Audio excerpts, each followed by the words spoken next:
Welcome back to CryptosRus. I'm George. We're all George. So today let's talk about this warning. Actually, there's multiple warnings that a market crash is coming, like the one we saw in 2008, which means it's a severe, major crash. So this is out of left field, right? Let's talk about it. What warning signs did we get? Should we be concerned? And is Bitcoin here to rescue us all? Let's do this. Welcome, guys. Hopefully you guys are having a good Friday. U.S. market not looking so good, although it's getting better. It was much worse in the futures. The futures are indicating much worse open, but maybe we will flip into the green. But today there's several things, several warning signs. One that I don't think a lot of people are paying attention to at all. And that's actually the more concerning one. But this morning, we got our jobs report. Okay, the payrolls, non-farm payrolls came in much stronger than expected. Much stronger. 336,000 jobs added for the month versus the consensus of 170,000. I don't know how these people do their estimates because they're so wrong all the time. It came in double, basically. Okay, so this is good, right? Shouldn't this be phenomenal news? Like, yeah, the U.S. is adding a ton of jobs every month, right? But here's the thing. There's a couple asterisks to this. Number one is the unemployment rate in the U.S. actually jumped up, ticked up. Now we're at 3.8% versus 3.7%. So it ticked up. It's been ticking up. It's still very low. Under 4% is still good. Above 4% is when it starts getting, I don't know, there's a warning there, right? So we're still below 4%. But why is adding so many more jobs a bad thing? Well, let's not forget the guy in the thumbnail, Fed Chair Powell, he's still up, he's still deciding whether or not we should have another rate hike. So something like this spooks the market because this gives them ammunition to raise rates once again, right? No one wants another rate hike, but when he's seeing that the jobs report is so darn good, well, he may just say, well, why not, right? This is just, another reason to sway him with, I guess, so to speak. Right? So this is why I think today's market started open in red, although maybe it turns into green. Sometimes we have seen that before, but sometimes it's just a giant fake out and then it just gets worse. Okay, so this is one thing that's kind of good. It should be good. In a normal market, if in a bull market, this will send the markets rallying. But because we're still in this weird phase that there may be another rate hike from our Fed chair, this is actually turning a bad thing. But this is not the real warning that I was hinting at, right? Jobs report comes every month. It's not a big deal. But this is unrealized losses on lenders' balance sheet, okay, of U.S. banks. Clearly there's something wrong there, right? Going all the way back to about 2008. The last recession, you could see this is talking about basically the bonds, the long-term bonds that banks hold. Because bonds are kind of wonky right now, because yields are so much higher, the older, longer-term bonds are kind of like worthless. Not worthless, but if you were to sell them, you would be selling them at a loss, okay? So you go back all the way to 2008, and then you come to 2000, basically 21, 22, 23. Basically, the banks, if they sold everything that they had, all the long-term bonds that they hold, they would be down $400 billion, okay? So that's concerning. This is what brought down the three major banks earlier this year because they put all their cash into Treasury Bonds, and then they couldn't sell it when they needed the money, right? But this is showing the rest of the banks out there, they're all in the same situation. none of them could sell their long-term bonds, because if they did, they would end up losing money, right? So this is actually very, very concerning. If you think about it, these banks are not doing well at all, and they're being propped up by the FDIC and propped up by the Fed, right? Here's another one. The ultra long duration U.S. Treasury bonds, okay? Look at it. It is down over 60%. 60%, okay? So these long-term ones are just, they're getting hammered. So who owns like 30-year bonds or 20-year bonds, right? Like, it's usually the big institutions. Usually retail investors do not buy bonds. I take that back. Maybe there are a lot of people, but those people that are thinking, oh, you know, I'm buying a safe bet, something that's going to mature in 20 years and I'm going to collect my 3 or 4%, right? Well, if they were to sell now, they'll be down over 60%. Okay, so it's absolutely horrible. So there are a lot of analysts now that are saying this is very similar to the 2008 financial crisis, when all these long-term bonds or treasuries started falling because they were worthless. So now people are starting to get worried. Here's another one. Long-term treasury fall from 45% from peak, right? So the bond market is kind of worrisome right now, right? There's a lot of markets that are worrisome. People say real estate might crash, right? I don't know if that's going to happen really. And then you got the commercial real estate side. Now you got the bond side, right? And this is all, this is all consequences of everything I've been talking about, right? When you have, there's just a lot. I don't, it's hard to kind of explain everything. All I know is this: long-term treasuries are like worthless because short-term treasuries now give such a high yield. And the reason why that is possible, because currencies from other countries are failing even worse than the US dollar. So it's like this weird thing that's happening, right? And of course, it's also affected by the Fed and their accelerated rate hikes, right? And that is because of the high inflation, and that is because of the overprinting that has happened over the last few years.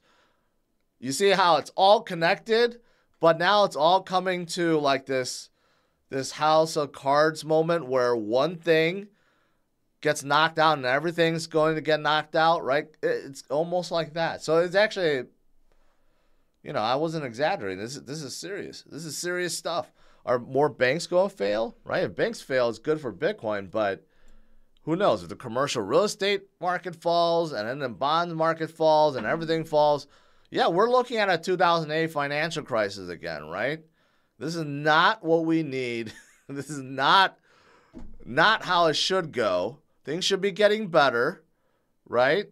Things should be getting better, and as we move forward, we should be recovering, but there's still a lot of warning signs, a lot of, I guess, alarm bells going off right now, and people are scared.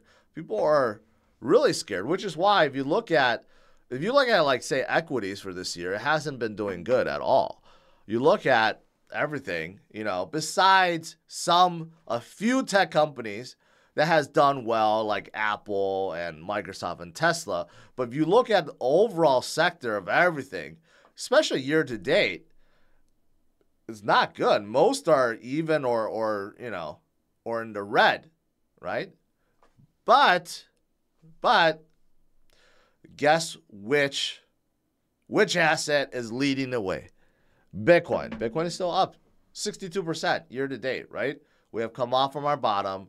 We're still holding at 27,000 right now, still looking strong. So the more this happens, the more people realize that Bitcoin is the way. Bitcoin is that store of value, the safe haven against not only inflation, but all the shenanigans that's going on right now, right? So there's a lot of concerns. Let's see. Now the market is turning worse. Today could be a really ugly day because of because of the jobs report, fears of another rate hike, bond market going all screwy, banks maybe collapsing, right? There's just a lot of scariness. And all of this caused Satoshi to create Bitcoin back in 2008. And now we're getting a repeat, basically. But this repeat, if it happens, is going to be much more disastrous than 2008. Okay, because now our government feels like they could just print as much money as they want at any time without consequences. But there are consequences, right? So, yeah. But anyways, it's scary out there, but Bitcoin is not. Bitcoin is not scary, which is why we all continue to hold Bitcoin and continue to accumulate Bitcoin, because Bitcoin is the way. It was created to go against all these things, right? You can't artificially inflate it any more than its schedule. You can't control it. You can't shut it down. You don't have to worry about bad actors doing bad things, okay? And the thing is, it's still so early. Look at Bitcoin here. Look at Bitcoin versus equities versus real estate, even gold, money, debt. It barely shows up on this pie chart. That's how early it still is. People that think, Bitcoin's already too big. I mean, versus everything else, it doesn't even show up, right?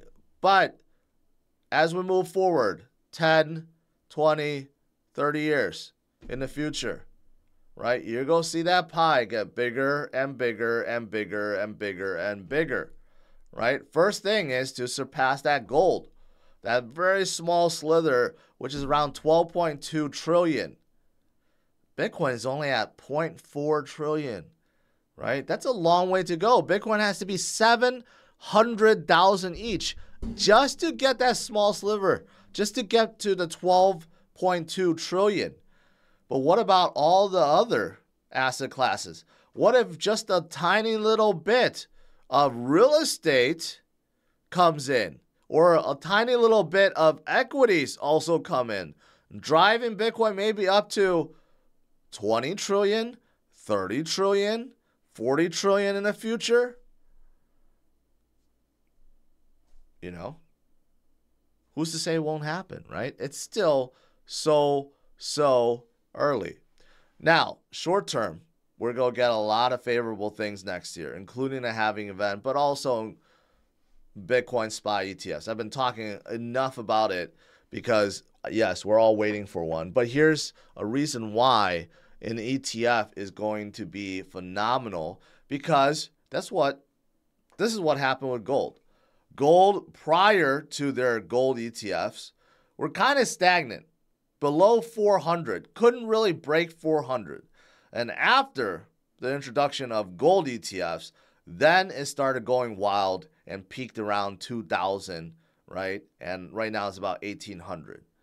So that shows, ETFs bring enormous amount of money into the space. It's estimated anywhere from 200 billion to 400 billion immediately after a spot Bitcoin ETF is approved. But, long term, who knows? It's probably going to bring trillions into the market, okay? Now, of course, outside spot ETFs, we got the halving event. You just can't ignore it. It's too important to be ignored, right? Everything that Powell's trying to do with inflation, trying to cut down inflation with high rates, you don't have to worry about that with Bitcoin. Every 4 years, the inflation gets cut in half and gets more scarce, and we have a set supply. We don't have unlimited supply like dollars, right?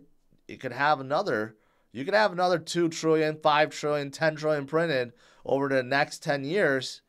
There's no cap. There's no cap at all, right? But there is a cap for Bitcoin. That's why it's so different, right? And you just look at 10 years from now, 15 years from now, 20 years from now, there will be so little Bitcoin given out per block, it's basically at zero, right? Like you're having decimal points now.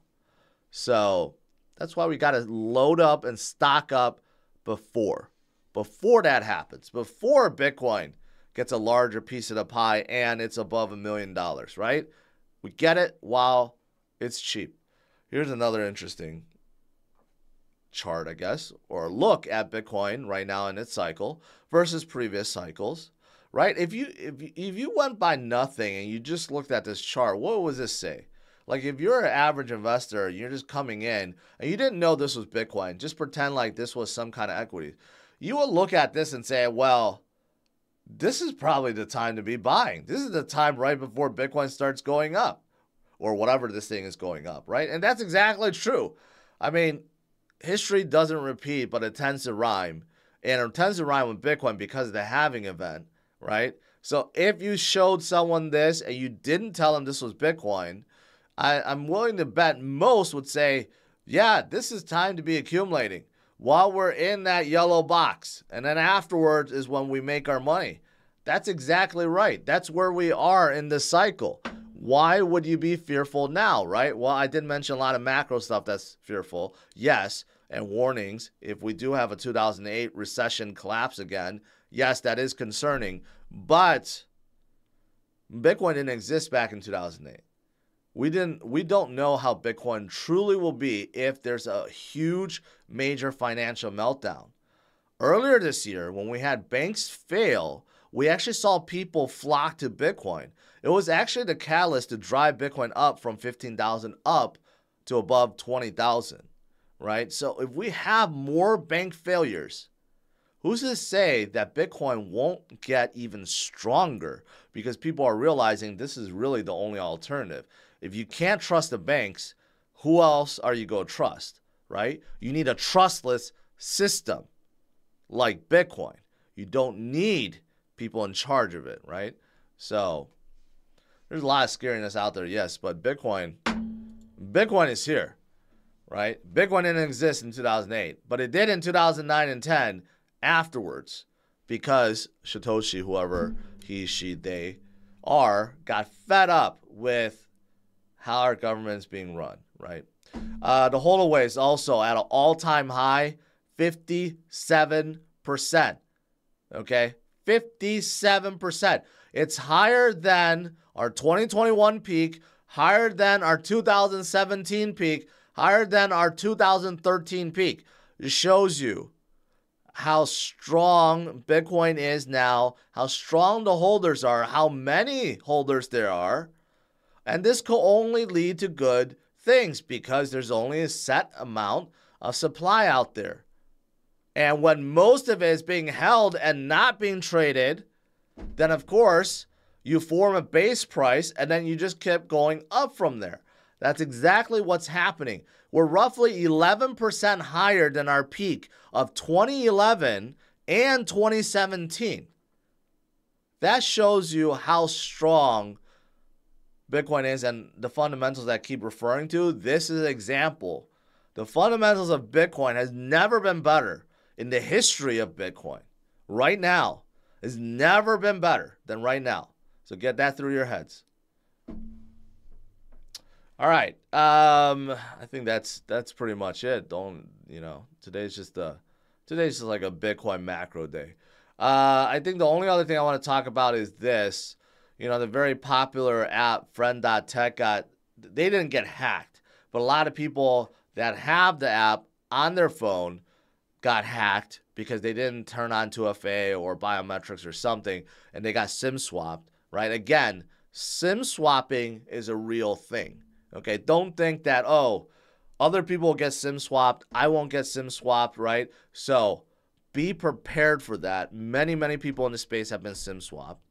So make sure all of your apps are protected by 2FA.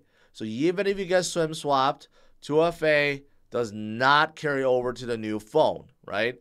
But if you use, like, let's say, text to your Gmail or text to your SMS or something, right, as a recovery, then that will be hacked, right? Because when they do a SIM swap, they'll be able to recover. So make sure you always turn on 2FA for all of your apps, including, Friend.Tech or any of the exchanges, obviously, right? Your wallets, turn on biometrics, turn on 2FA. Don't depend on email and text for recovery. Then you'll be okay. All right. That's pretty much it. Bitcoin is still strong. It's still in the green. So despite all the scariness out there, Bitcoin holders know we already got the best asset. It's really that simple.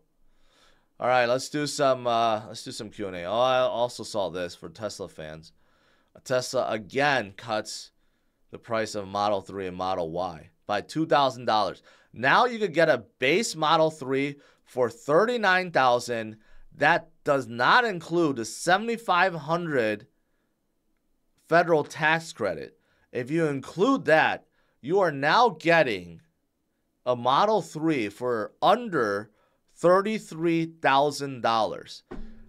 As an EV manufacturer, I don't know how anyone can compete with Tesla. Their margins are so good that they're able to do this. Like, if you're anyone else producing an EV car, you might as well just call it quits, because there's no way you can compete against a Model 3 or a Model Y with these kind of prices. It's just insane. Insane. Just throwing that out there. All right, let's do some Q&A.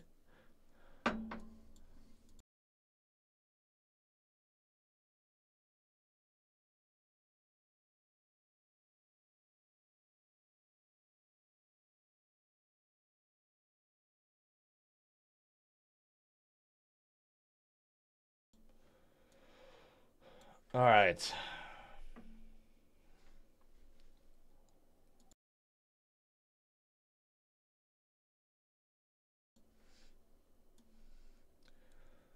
Let's see if I missed anything. Good turnout this morning. Jose, with his midlife crisis, says, I can't stop DCAing. I need to accumulate more and more and more. Well, that's not a bad thing. That's not a bad thing at all.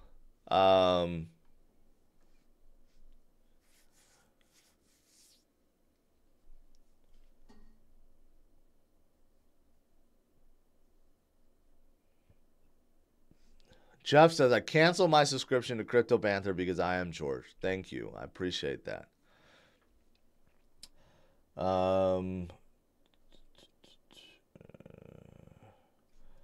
Guru, Ghoulish, Variety Show, you're the best. The only genuine guy. Everyone else fake as F. You know, that's the thing. That's why people watch me. I know I kind of say the same thing, regurgitate the same thing every day, right? But you guys can see, this is what I believe in. This is truly what I believe in. I didn't always have this kind of conviction and faith in Bitcoin, but I do now, because the more I learn about money and our financial markets, the more scary I get, and the more I turn to Bitcoin, right? Today I talked about the bond market. The bond market is going to crash. All the banks are severely in the red because of the assets they hold. That's supposed to be earning them yield, but instead is giving them a lot of unrealized losses, right? Like, this kind of stuff shows you that, yeah, we need something better, something like Bitcoin. You just won't have this kind of problem if everyone just held Bitcoin, including the banks. Well, maybe you would, but not. I guess it'd be a different kind.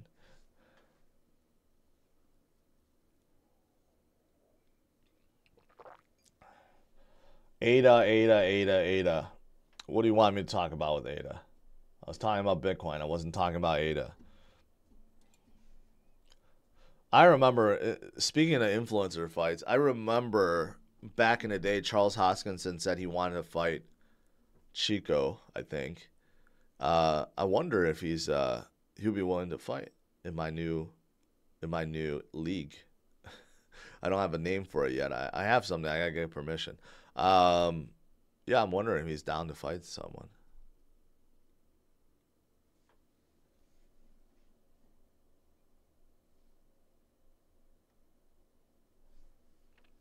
Bid Moon, Ran is so boring. I just know that his show was much longer before, and then, you know, in his quest to kind of, you know, beat me, he would study me and study what I do. So now he's just like, you know, he used to have fun with his producer Fred and go back and forth and have Sheldon on the show and do all these things. Now he realized that doesn't work, so he has to compete with me head on. So he just basically imitates me and dude's a really short show, but he has a million tabs, covers a million things, you know, really like business-like now. Again, I think that's because he was, you know, trying to imitate what I was doing or what I am doing. Whatever. He has his own plans. He wants to sell his, you know, his empire for $1 billion. You know, he wants to make it into the 24-hour crypto news channel. That's his thing. I just do my thing. I don't imitate anyone else. I just do what I like, what I think works, what you guys like. I don't beg for subscribers. I don't ask you guys subscribe so I could beat, you know, Altcoin Daily. No, like I don't care. So we got different objectives, I guess, goals.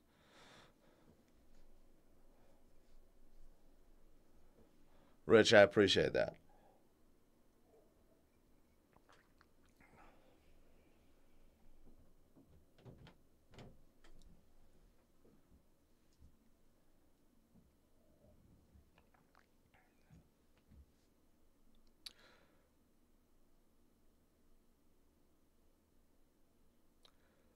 I didn't know you were into MMA. I'm a big fan of UFC mainly. Are you going to start an MMA channel and talk about it? No, I'm not the biggest fight guy, right? But I remember the old guys. I watched a few fights and stuff.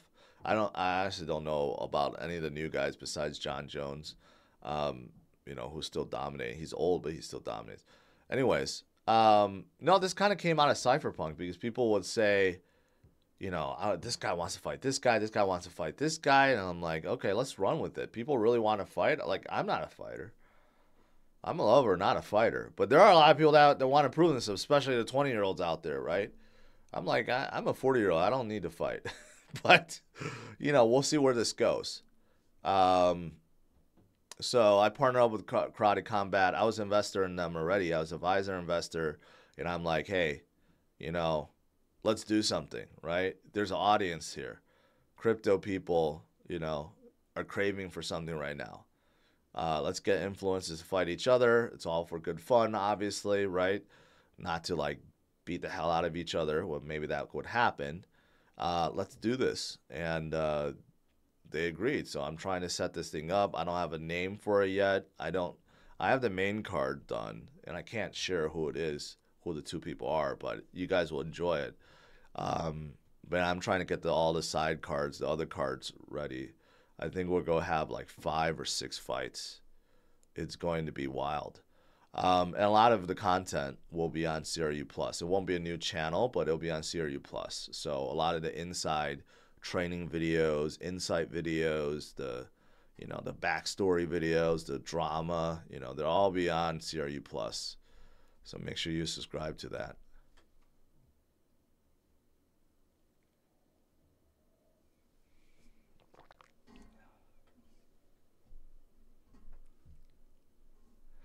Do I need a graphic designer? I don't know. Maybe. Maybe I don't have a much need for one right now, but maybe in the future you can email me. Javier? No. Javier? I'm sorry I've butchered your name, but thank you for being a member. Jamun, thank you for being a member. Hamid, I appreciate you thinking I'm in my mid-20s, but I am not. I'm older than Charles Hoskinson by almost a decade, so that shows you my age.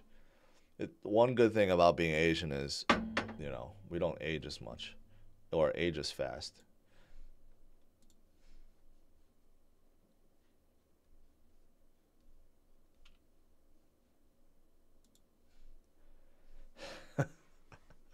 AJ really wants to fight DZ. And DZ just told me that he's recovering from a hand injury, so not anytime soon.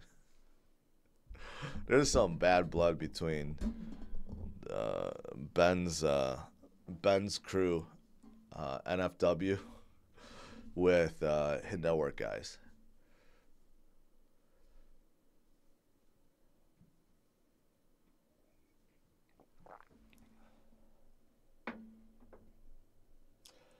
Vitalik versus Crow. I found someone Not that I found. Someone suggested someone that could fight Crow. I think that person will get absolutely destroyed by Crow, but he's not afraid. He thinks he could do it with enough training. I don't know. I don't know if that's possible. I don't think anyone could take Crow. He's just too big and strong. So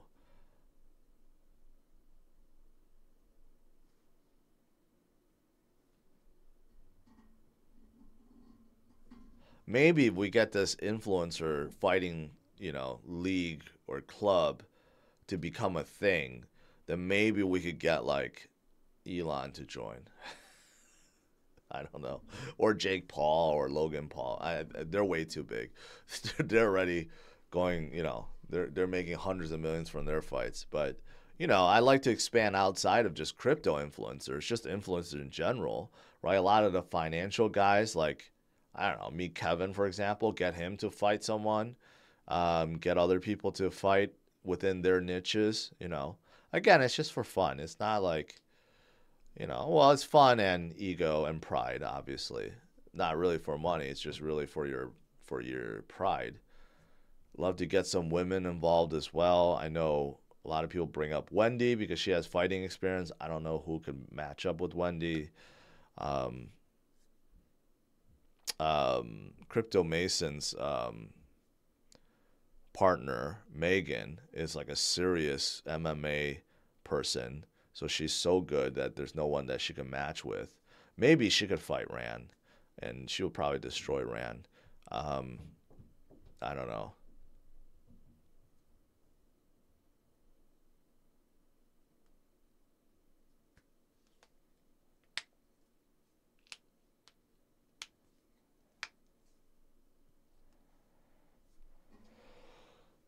Brent, appreciate that. Call the biggest bear in the market, Cowan versus Crow. We should get Cowan to fight Gareth Holloway. Get those two Chartist guys and battle it out. Cowan's actually not a small dude. He's skinny, but he's a solid like 6'1". There's a lot of people that are really tall in this space. I have no idea why. I don't consider myself short, but I'm 5'10". But all these guys I'm meeting, they're all like 6'1", 6'2", 6'4". I'm like, God damn, how come they're all so tall?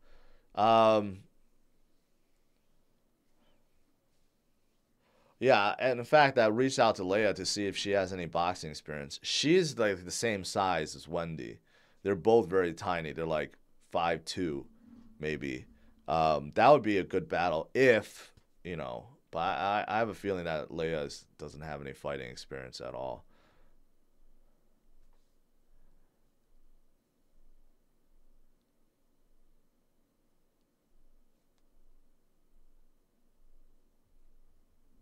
I don't know who Jason Casper is. Someone keeps saying Jason Casper. I don't know who he is. Is he like a big dude that can fight Crow?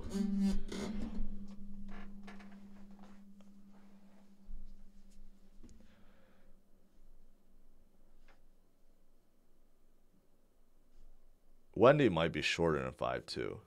I just met her recently at Cypherpunk. She's very tiny. So is Leia. I mean, I don't even know if they're 5'2". They might be like 5 feet tall. Maybe, no, I don't know. Maybe I'm exaggerating, but they are very small.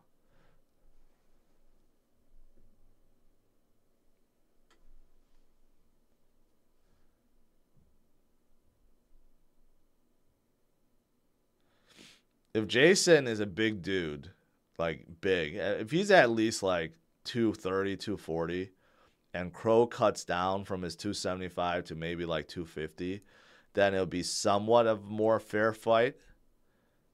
But Crow's 275, and he's not fat. He's very skinny at 275 already. So ask him to cut is going to be very difficult.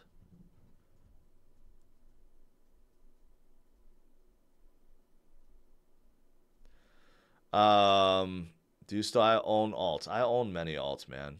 Just because I don't talk about it doesn't mean I don't own them. Yes, I own a lot of alts still.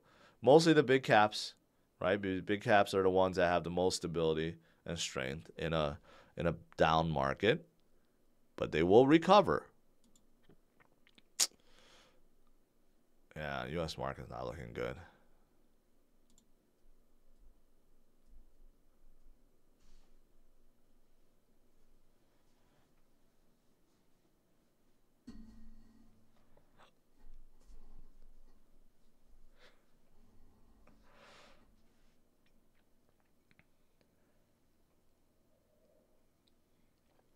Sup, Arts? No problem. That's what I'm here to do.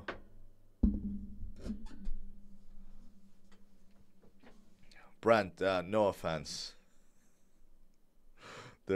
No offense to Rand, but the size and weight difference would be too vast. Rand, I would guess he's like 5'6", 120 pounds, max. And I'm not even exaggerating. I think Rand's like 5'6", 120. He may be even under 120.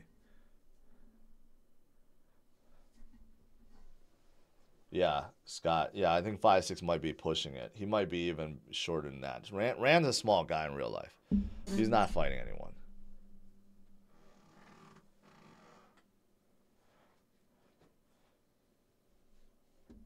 If someone like Brian Shaw went into the heavyweight class in UFC, like, I mean, he would just destroy everyone. He's just way too strong. Someone like him, you know, it just you can't take him down. He's just too big of a beast. He would just like carry you and just drop you to the ground and throw you around like a rag doll. Casper's 210. 210's not gonna do it. We need someone like that's like 250.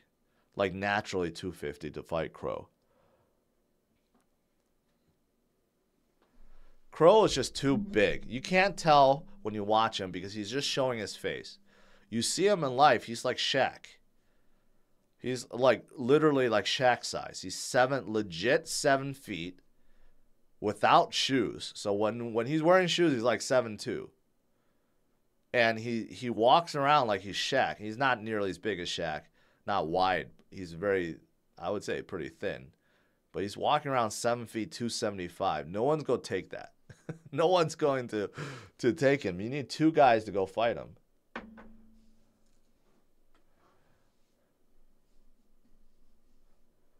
Anyways. Like, even if you think about the big guys, right? Like, I was thinking, like, Brock Lesnar. Brock Lesnar is wide, yeah, but if you put Lesnar in front of Crow, he would still look short. Because Lesnar is like what 6'4", 6'5". You put a Rock that's someone like 6'3". These big guys in front of Crow, they all look tiny. Anyways, enough about fighting, but it is very exciting, right? All these hypotheticals, and who knows? Maybe I'll train for WAG too, and get a 6-pack and get a beat down. I don't know. All right, guys. I guess it's Friday, and today kind of sucks. The U.S. market sucks. At least it's getting worse and worse and worse. But it's not getting worse for Bitcoin. Bitcoin is holding strong, so that's good. But yeah, today we got a lot of warning signs. A lot of warning signs, especially from the bond market. And the jobs report doesn't help because we might get another rate hike because of it. There's a lot of stuff happening. It's kind of scary, okay? But this is definitely not a time to be selling, guys.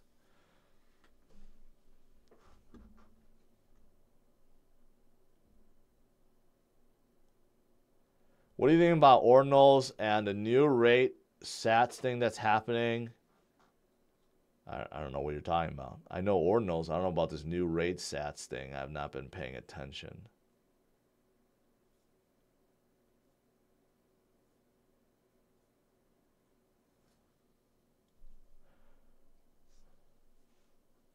Yeah, Brock Lesnar, I'm not trying to downplay him. I mean, he's shorter than Crow, but I have no doubt Lesnar would beat Crow. Crow's old. I mean, he even knows that. He says his stamina's not there. He hasn't fought for like a million years.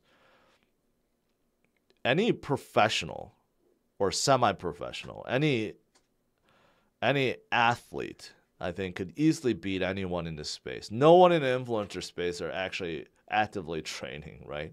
So you just take someone. It just takes someone with some kind of experience, and they'll win. There's no doubt about it. It's just for fun. I mean, this is all it is. No one's training to be a professional fighter.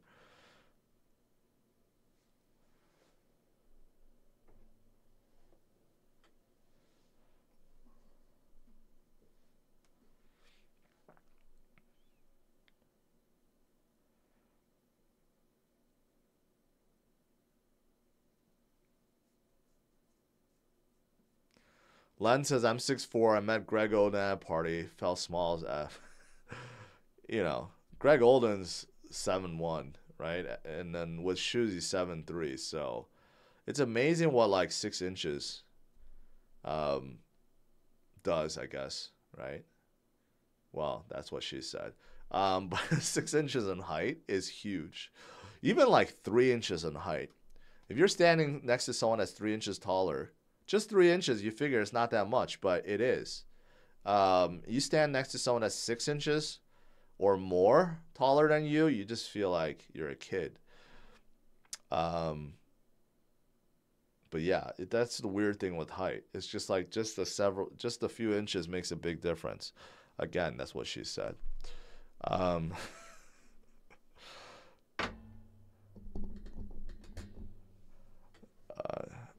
Jeb doesn't want to fight.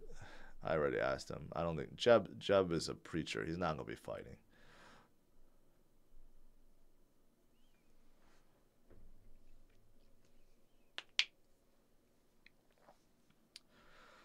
How much do I weigh? Right now I just weighed myself. I'm at 227, and that's me cutting.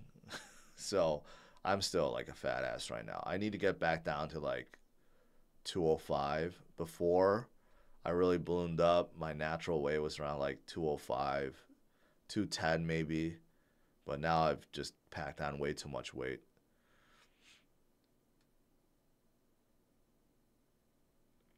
Is Tim pretty big? I never met him. I heard he's not tall, but he's extremely wide because he used to be a power lifter.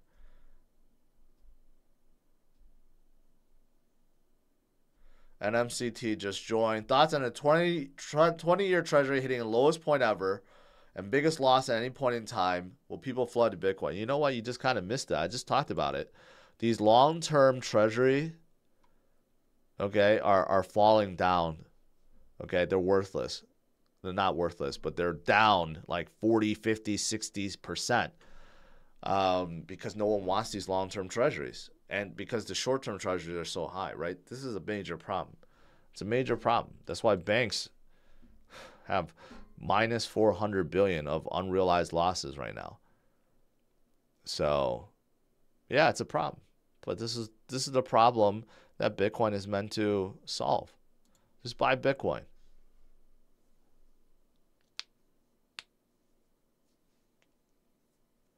Press O'Neill, that would be crazy, but that'll never happen. And I mean, out of respect, I'm not even gonna name their names, but if that happened, that'd be. Hey, I don't even want to ask. I don't even want to try to set that up because that, that's just, yeah, no, but that would be crazy.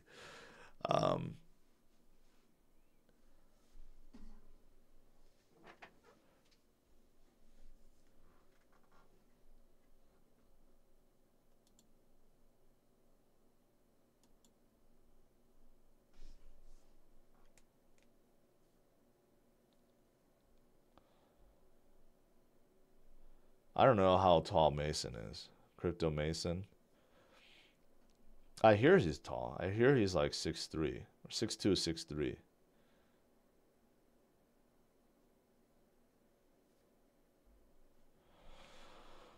All right, guys. I'll let you guys go. Enjoy your Friday. Ooh, look at that. $100. That's not really $100, but I appreciate it. The Feezy, stop it. He is in a fight. He's in one of the main fights. All right, guys. I'm going to let you guys go. Have a good Friday. Enjoy. If you didn't watch the clip last night, on CRU Plus from Josh. Make sure you watch it. That's an outstanding video. There will be more clips. I'll be streaming tomorrow at 10:30 a.m. And in the meantime, think about, picture who you want to be fighting each other. And I'll see you guys later. Have a good one.